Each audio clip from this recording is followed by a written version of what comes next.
Welcome to another episode of the RockFit Files. I'm Rocky Snyder, and we've made it through COVID. I can't believe it. It's been over a year. Masks, wherever we are with masks right now. Hopefully things are lifting in your neck of the woods, and in the central coast of California, things are getting more and more open. And it's interesting because unfortunately in the state of California, essential businesses were like donut shops, medicinal marijuana dispensaries, liquor stores, clothing stores, but one that wasn't considered essential was the fitness studios, the gyms, the health clubs, and of course the personal training studios where you gain your immunity, where you build and boost things. But we just rode the wave. We grinned and bared it, and we found ways to get through it. And with me on today's show is another one of, I will say, the COVID survivors when it comes to fitness studio business owners, and that is Johann Francis. He is also a certified strength conditioning specialist with the NSCA,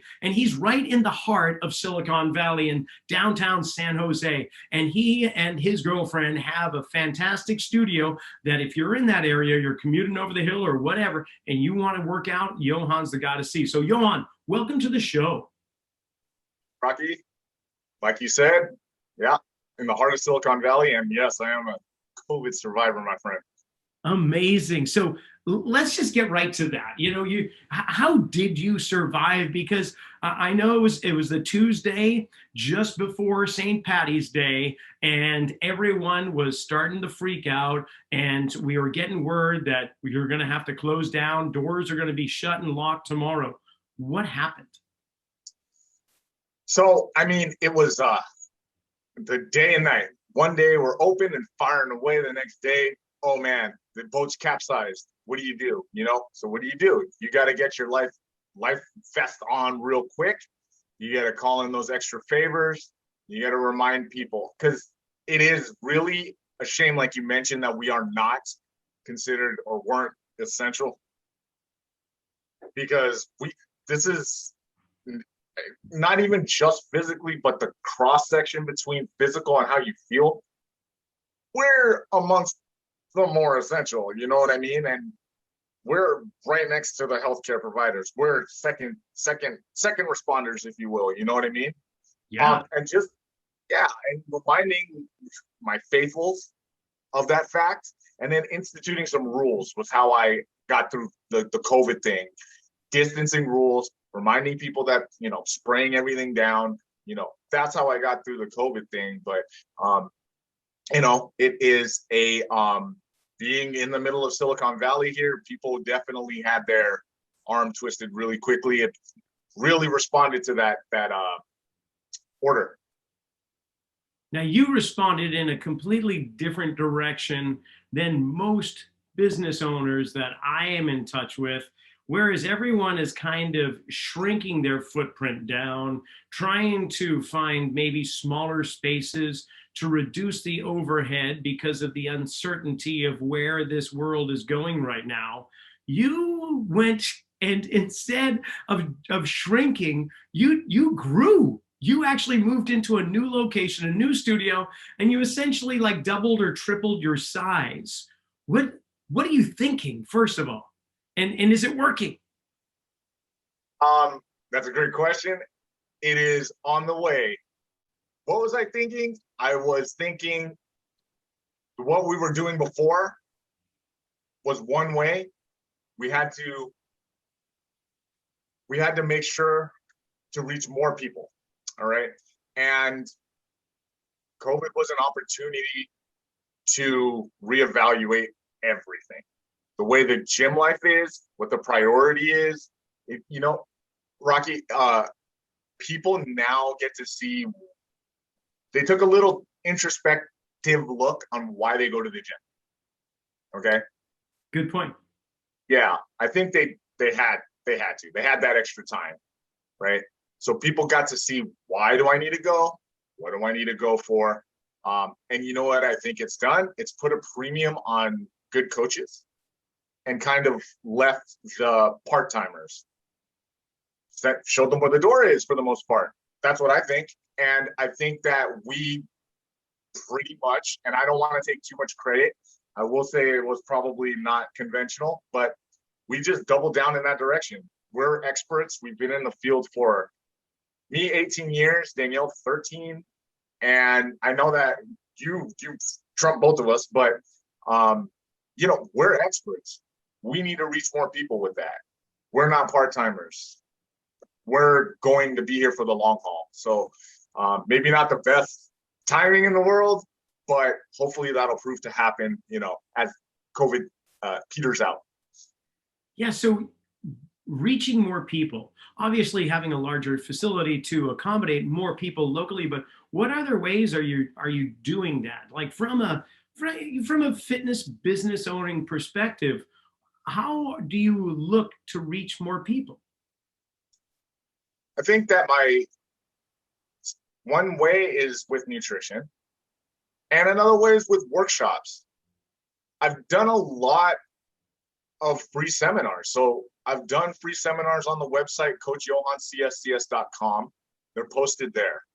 I've sent out free PDFs to a lot of my prospects, trainees, potentials. And I really took that time, Rocky and COVID, to like consolidate my stuff. I really boiled down that nutrition. What am I telling people? Does it always match up? And what do they need to hear? What are they hearing too much of? And I made a bunch of PDFs. I made a ton of PDFs. I was on, what do you call it? The Microsoft, the slide one, PowerPoint. Yeah, PowerPoint. Yes, thanks. Oh man, a lot. Making PDFs and sending them out, putting them on the website, coachjohannscscs.com, about nutrition, how to read a food label. I distilled it all so that my messaging matches. And I hope that on top of doing some SEO, that more people are going to see that and use me as an authority in that regard. So that's one way. And then on top of it, honestly, on that website, you'll see it, coachjohannscscs.com, is you'll see, like, I did live events. So I sat and I recorded about binge eating one. I did another one about how to motivate. I did a motivational interview live, which is hard to do, but I tried. And I promoted it on Eventbrite as much as I could. And, you know, I think it went good. It's on YouTube under Coach Johann at YouTube, and you can see it. And it was awesome. So those are two ways. And again, I had to dig deep during COVID to figure out, to distill my messaging, to make it match, to not overshoot my mark, you know, to just, because we don't want to overshoot the mark. We want to be right on point with the messaging. I think people appreciate that. You know? Developing content, it seems to be something that you and I both did a lot of, and not necessarily because we had a lot of downtime, but because the downtime that we did have, we put to use the best way that we could. And whether it's disseminating a whole bunch of information, boiling it down into its essence, and from the sounds of what you did, or was it creating live online workouts for the public through Facebook Live or other places? I mean, we were doing kids PE classes because kids weren't being able to go to school. And so that started flooding into the school systems, which was nice. Or just doing any at-home workouts with anything you had around the living room or the kitchen. You know, we just got creative, and it sounds like your creative juices are flowing, especially in the field of nutrition, because that's, you know, being a Spartan, an alum of the San Jose State University there, you studied nutrition in depth, and it sounds like you've really kind of narrowed your message down to something that is, excuse the pun, but it's palatable. You know, it's digestible, so to speak. So what is your message when it comes to nutrition? I know there's probably many different levels to it, but give me a sense of like the elevator speech of nutrition. So one thing that I say right away is intermittent fasting. I'm not just going to throw out the baby with the bathwater. I'm going to go ahead and just help people understand what that is. I have many resources on that website that show the best way to do an intermittent fast. Intermittent fast might be the only type of diet adjacent thing that I will ever promote that's a diet. So that's the first way. If it's a diet, I kind of backpedal away from it. But Sure. that's direct, right? It's direct. I know people are gonna want to try it. I know a lot of people that I train, like, oh, I gotta fast. I go, all right, look, I'm not gonna win the war, but let's try this battle. Let's go through it. So I have that directly right there, on the website. So let's talk about intermittent fasting. I mean, that's a good topic, and it's something that, like you say, it's become very commonplace, or at least gaining more and more popularity. And yeah, there's some sense to it, because this is the first time in human history that we've been able to mass manufacture food. We don't have to worry about what season it is, when are the animals going to be migrating through our way, or we don't even have to follow them nomadically on the plains or anything else. We have a surplus of nutrients, or food, lack of nutrients, however you want to look at it, coming our way. So it would make sense that our ancestors just naturally did intermittent fasting, and they didn't put it on a timesheet or a spreadsheet and had it be something that was very structured. It was something that if there wasn't food around, you didn't eat. So how do you get your head around the intermittent fasting? How do you explain it to people, and yeah, how do you go from there? Interesting. I have two types. I want to know if you're going to starve in the morning or fast in the morning or in the evening. And then what I'll do is I really try to get to the nucleus. So are we going to fast, meaning we're not going to eat, but maybe we can take in a little bit of fiber. Fiber is not calories. We could drink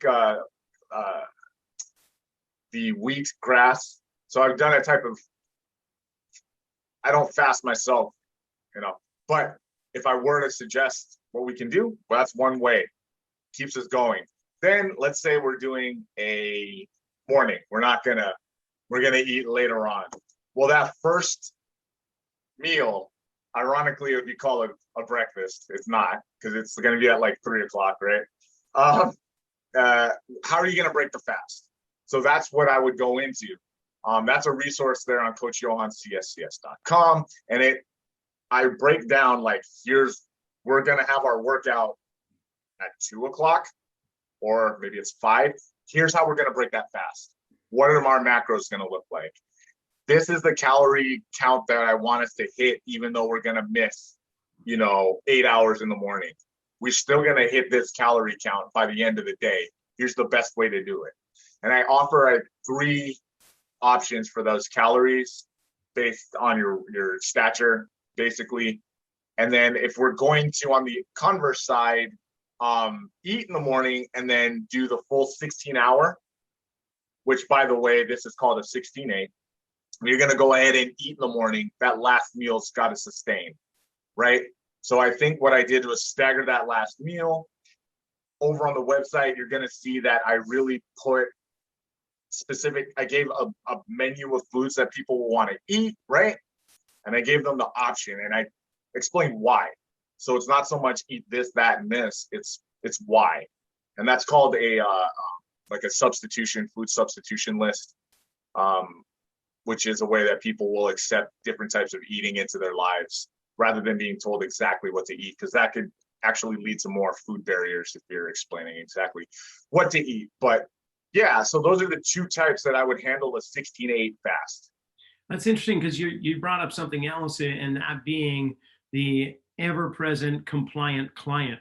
When it comes to training people, whether we're talking about movement outside of the workouts that they come in and do guided with a trainer, or if it is the food that they eat. I mean, there's 168 hours in a week, and people come in and see us maybe 2 or 3 out of the 168. So it's not like we have a lot of opportunity to really create a lot of change. So how do you kind of help people become the compliant client and encourage them to stay on these programs that may, for some, appear a little bit too intense or too structured? How does that work? Right. We're human. And so just bar none, just meeting a lot helps, like meeting and texting. That's like anyone can do that. So if you get a chance to say, hey, we're going to schedule these next 4 and then make it real easy, like Monday, Wednesday, same time, I'll text you after. That's one way. But then you might want to take it a step beyond that, because not everybody is going to be that kind of simplistic about it. A step further than that, we got to just teach global habits. Yeah, we're teaching habits, and we're looking for change markers in their behavior to change those habits going forward. So if you have a tendency and we do the interview and I can see the tendency, it's about getting that cognition behind the tendency so that we could change the behavior. So it's like, oh man, I get home, I'm real tired, I haven't eaten. What's going to happen with most folks is I'll look over there, talk to them. You're like, yo, you do this a lot. You do this a lot. Did you know that? No, maybe you didn't. Well, you do. And here's what it looks like. Well, now they have a feeling to attach to their behavior, and then we can get something tangible, and then we can shift. And it ain't easy. It's not like they shift. We don't like to do that, but it's a nice foothold. I gotta say, this last year, especially, I mean, there's been a underlying theme for a very long time, but it didn't become so apparent as it did with this year with COVID, and that is the theme of awareness, and it's what you're talking about. And whether it's I think for many of us, we're just going through the motions of every day and getting the good changes we wanted to, but it became almost just automatic, and then suddenly our world changed or got shook, and that brought some awareness. Well, awareness for you and I in what we're doing with our business, and awareness of where we want to go, but also for the people that come and utilize your services and mine, bringing an awareness to them as to what they're putting in their body and how they're moving and how they could move, and how that they didn't necessarily have to be dependent upon one specific location. So, I mean, what you're saying is you really are bringing awareness to every client in many different facets of their life. Would you say that's right? 100%. 100%. So much of it is awareness. And you're right. We were going through the motions a lot of the time. Go to work, sit in the traffic, get to work, be bored, meeting, eat, home, day after day after day. A lot of my people, I'm sure you can relate, they do it. We're not above anybody as coaches. We do it. And yeah, you're right. It's been a big awakening to the habits that we've been making. And yeah, so a lot of what I do is bringing awareness, because it just isn't there on the daily. It isn't. I think our society kind of promotes that to some degree. And I think part of what we do is like break that down. It's like this rapture to get people to realize the habits. Yeah. Now, your clients, Totally agree. I imagine your clients range in age and abilities, and I'm sure you've got some that are on the athletic spectrum, whether or not they're the professional or recreational, but they're athletic. And then you've got others that are pursuing maybe movement and thinking about exercise, perhaps for the first time. I mean, what is the spectrum of the people that you see? And where do you find, although everyone is important, and I don't want to discount anybody on that spectrum, what are the ones that are your like pet projects, or the people that you endear more than the others? And that's not to take it again away from anybody else, but is there a population that you really want to address? Population. Okay, so the pet projects are definitely those people who are like here's athletic superstardom, and then they're like right here, and they're pushing that ceiling. So those are the pet projects. Target population. The folks who have, I don't want to say a chip on the shoulder because it sounds maybe a little bit too aggressive, but I mean people who have a little fire under the butt, under the ass. Once you want to get it into gear, not just in the gym, but outside, and achieving physically, right, is their way to do it. I relate really well with those folks. And that isn't to discount everyone else, because I got people who are in their 60s. My oldest trainees are in their 60s, and they're great friends, actually. I have a bunch in their 50s. I recently had more, I guess, millennials than I've ever had before. Why is that? Why do you think that is? Because they have a lot of money and they're really stressed out, my friend, because they have a heavy workload and it's happening. You know, you're in Santa Cruz, so I'm in San Jose, my friend. Oh man, they are young and stressed. And I know you hear them or get them to come over the hill there. I'm sure that, you know. But we do. We encourage them to not stay very long. It's too peaceful. Yeah. You get it out through boxing. I know you've got a history within a boxing gym, and some of your mentors or coaches, people that you look up to, really are into boxing. Tell me a little bit about that. Is that part of your regimen there? Do you incorporate a lot of that multi-directional movement, a lot of fast action? Is this how you get those people kind of amped up? Boxing is, to me, some of the best athletes on the planet. I would go so far as to say they're the best, and that's why. Because they don't need the, you know, the story about the old school boxers and the old school fighter people, martial artists. They didn't use weights. No. They didn't have to. And so they used their body. And their body was their weapon and their machine. And keeping that off the mind. Look, one of the best athletes I ever met, and one of my mentors is a judo Olympian. And he was strong as all hell. He's just using his body weight to do all this great stuff. And you know what he was great at too? Pilates. And he was a really strong, ripped guy.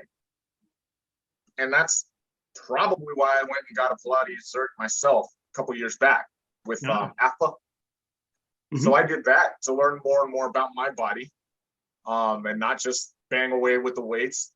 Used to do that for years. But, you know, so boxing has influenced me in that way. And again, it's all about the motivation and perspiration to me. So I eat that stuff up. That is so good. And I imagine all ages of your clients, your trainees, as you say, are the 50s and 60-year-olds. Put that aside for a second. There is this, and it's going to sound completely sexist, and it's not meant to. It's just from years of experience that women are very angry compared to men. When you put boxing gloves on a female client, it brings out this tigress compared to putting on gloves on a guy the same age, same occupation, everything else. I don't know. Do you find that, or am I just kind of looking and saying, yeah? Oh man, I don't know. Do I want to step on this one? Go ahead. I just, honestly, every time I bring out the kickboxing bag or the target mitts, I get my ass kicked by all the female clients I do that with. And with the guys, I don't know if they're just looking at me and you're like, I don't want to hit a hobbit. That would be looking bad because I'm so bigger than he is. I don't know. No, I definitely feel what you're saying. Yeah. Because, yeah, some of you wouldn't expect, and they go in and you're like, oh, or they act really demure at first. Like, oh, a heavy bag, what am I doing with this? And you're like, hit it really hard. And then it's like, bang, bang, you know? And then it's on. Yeah, then it's on. All right, let's switch back. I'm not going to edit that out, by the way. I'm just going to leave it right where it is, and I'll just get a whole bunch of feedback, whatever. I've got a thick enough hide, I think. Let's talk back about nutrition, though. Obviously, we are on the edge of the salad bowl of the world, right? We've got the Great Valley, the Big Valley, giving us a whole bunch of really nice, fresh, whole foods. Obviously, that's going to be a big part of your program with nutrition. But what else? I mean, what aside from the things I would say that are common knowledge, such as eat whole organic foods, what else are you promoting? I think that's important, though, to eat organic and locally grown stuff. You know, it is important a lot. It's important for a lot of reasons. It's important for us to get education about organic food so that people understand organic doesn't necessarily mean what maybe we think it is. That's one hill I'm willing to die on. I don't want people to understand. That's a great question. Yeah. Now, do you ever take your clients over to farmers markets? Do you ever go for like like you were saying, you do workshops and seminars? Do you ever do field trips? Of course, with COVID, it's a little bit harder to do that. But do you ever take your clients to a farmers market and just say, "Hey, here's your choices right here"? Dude, you're thinking you got it. That's the business right there. That's what all of us should be doing, either there or the supermarket. You're totally right, Rocky. Yeah, it is. You know what? I'm gonna mark it down for 2021. That's something that I got to do, because that's where it starts. And I would go to the like Whole Foods, somewhere organic, somewhere natural, somewhere where the processed food is at a low. I would definitely encourage the local. But yeah, man, you're on it. Gotta go. Gotta do the field trip. 100%. The cool thing with Whole Foods, you can just send your clients over there and they actually have educational tours by their staff members that'll do it for you. So, creating a strategic partnership with Whole Foods in your area wouldn't be bad. But I know that San Jose has some really great farmers markets, just like Santa Cruz. There's almost one every day. I think Monday and Tuesday potentially would be the only days where I don't know of a farmer's market in this region. But there's so much great just great resources at our fingertips here on the Central Valley and the Central Coast. When it comes to training your clients, I mean, the traditional trainer is going to give the person a workout, and they're going to get a great sweat. They're going to feel fantastic, and then they're going to come back for another workout. But what else do you provide the client? Do you give them homework to do? Do you give them kind of like something dealing with the psychology of their life, of why do you keep repeating the same decision-making process over and over and ending up getting into the same place? What is it that you need to change? I mean, because it's not just how much you lift up and put down. And we can count to 10 all day long. We've done that for years and years, and you're probably doing it in a couple of different world languages. But really, if that's all we're doing, we're really not going to initiate much change. So how do you how do you bring in change to your clients? Change has to be behavior. It has to be tracking that behavior. But you know what? I've drone on and on about the science, and I do it. People tune me out sometimes, a lot of the time, but you know what? They ask me the next time, or I get really surprised to hear, "Hey man, I really like the science behind this." And I'm like, all right. And you know why? Because it's there. You're doing freaking anything in the gym. There is energy systems behind it. There's mechanics behind it, and you can improve. If you do those things, you get better. If you get better, you feel great. You say behavior tracking your behavior. How do you go about doing that? So inside the gym, I will ask a lot of questions, and I'll get right to the heart of what we're doing. You got to think that when people come in the door, there's a reason. I always think, why can't this person do this on their own?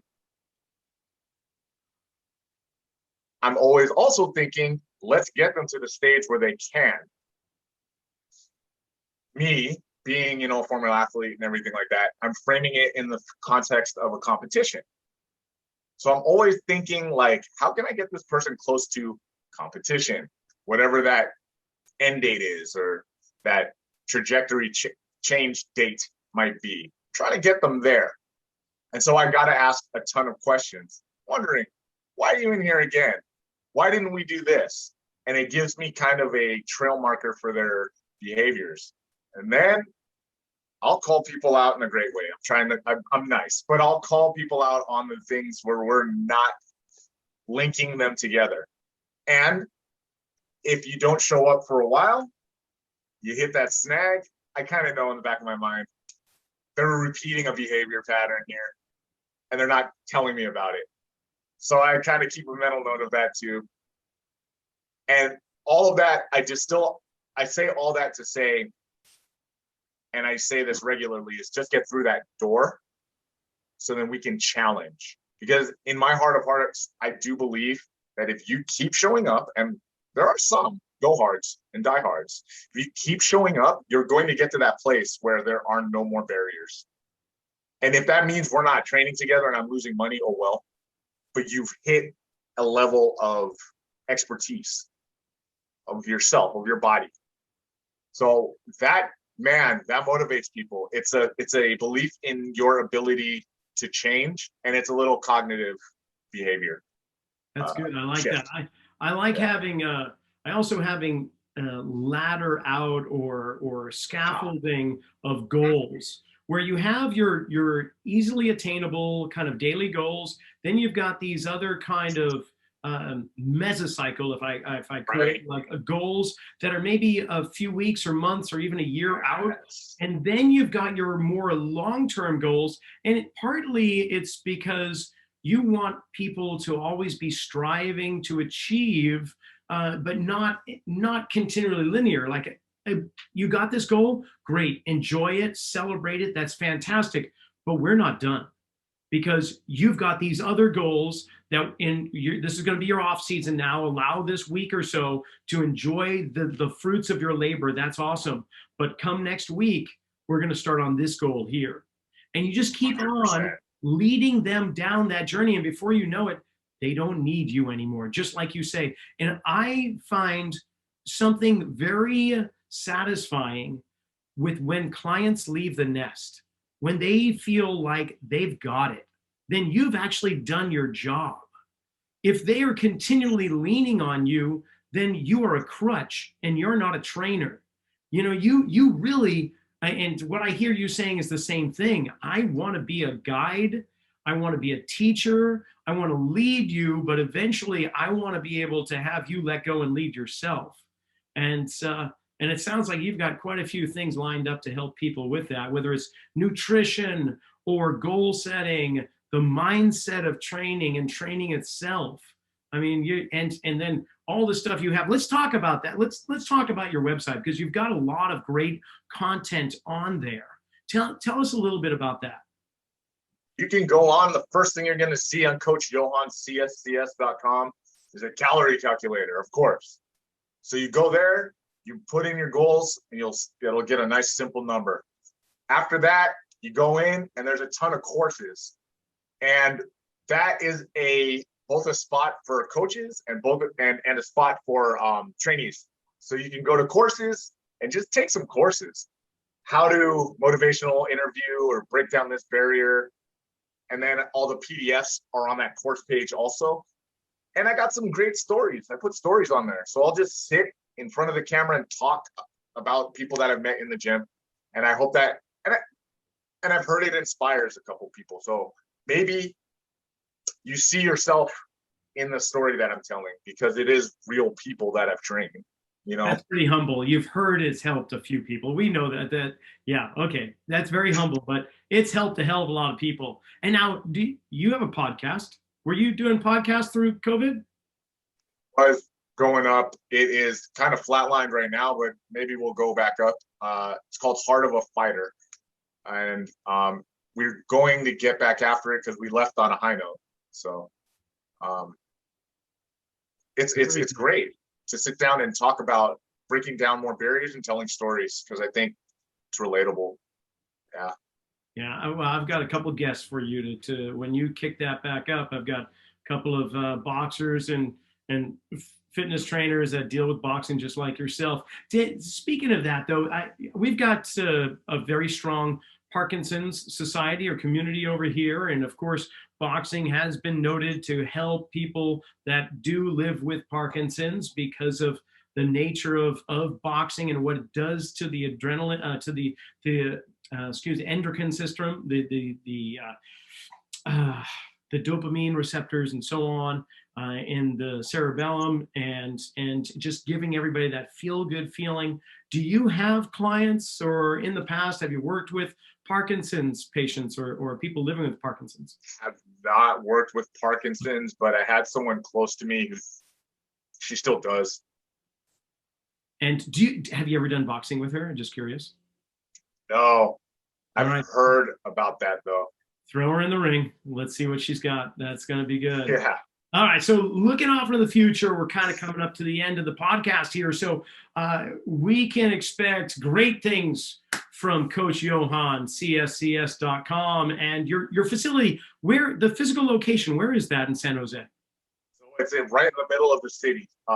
It's on the Alameda. If you're in or around San Jose, you've heard of it. 1020 the Alameda, number A in San Jose. And if you have been through San Jose, you've driven by us. So a lot of exposure now. You know, we're gonna have to live up to that exposure.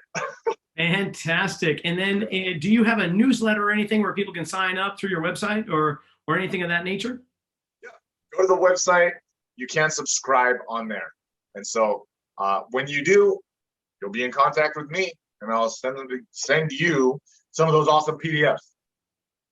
Well, right on. We'll make sure we put all the descriptions down below and just below the timestamps and whatnot. But Johann, this has been great. I love talking to other trainers and just talking shop, but also finding out how people got through the last year and overcame the trials and tribulations of COVID to persevere and actually, in your case, grow out the other side. So I can only imagine that this year we'll just see much more of a bumper crop of clients coming your way. So looking forward to it. Right on. Well, this has been great. I can't thank you enough for coming on. And when I'm over in San Jose and coming down the Alameda, I will make a little turn off and come and visit your studio for sure. Look forward to it, my friend. Well, that brings a close to another episode of the RockFit Files. I want to thank you again this week for following along with us, and thanks to Johann Francis for coming on and being my guest. And remember, if you're in the Silicon Valley or moving to the area or just traveling through, you want to get yourself a good workout or more long-term training, give him a call. Look him up for sure at Coach Johann, cscs.com. And be sure to tune in to us next week, and between those times, make sure you subscribe too if you haven't already. Thanks for listening.